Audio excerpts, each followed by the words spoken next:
In this video, we demonstrate how to extend base connection classes, applying object orientation and polymorphism. By leveraging these crucial FlexVertex capabilities, you can tap into the vast potential provided by connections, offering significant opportunities to enhance your application's functionality and adaptability. Here's a view of the small sample of objects and connections that we'll be working with.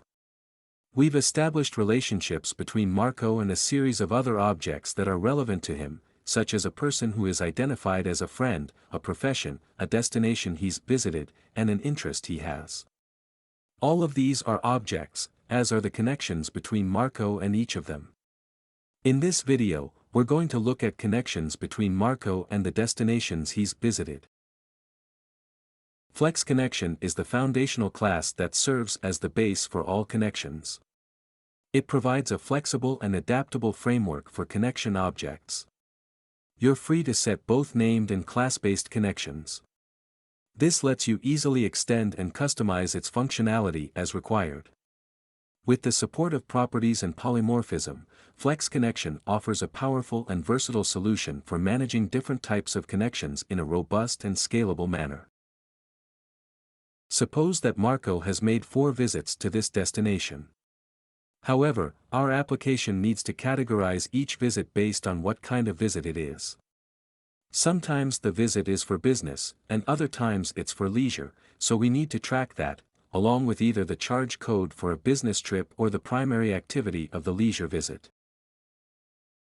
We can create a specific connection class, called Visited, between Marco and this destination and define 4 properties for each connection. Under the covers, this connection is an object of type Flex Connection. As you may recall from other videos, FlexVertex offers comprehensive object orientation and polymorphism features. This means that you can set up a sophisticated class hierarchy that's fine-tuned to your needs. In this diagram, you can see a sample hierarchy of the objects that one application might need. But it's important to remember that object orientation and polymorphism also apply to connections. Here's an example of a class hierarchy that's tailored for our application's needs. We establish a base class known as Visited with a single property for date. We then extend the class to cover leisure and business activities and define properties that are unique to each type of visit.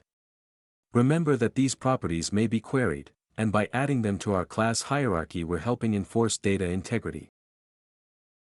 Here's the section of Voyager code that establishes the base visited class, and then extends it to 2 subclasses. Creating instances of leisure and business visits is simple. All that's necessary is to instantiate the right type of object, set its properties, and you're done. Here are some sample queries. They begin with a search of the base class, Visited, which gives us all the visits that have taken place, for both leisure and business. Beneath that are queries on the subclasses. These polymorphic queries give your application tremendous search flexibility. We're continually developing new educational content, so be sure to subscribe to our channel. You'll gain invaluable knowledge that you can use when building applications as well as when studying for certifications that can advance your career.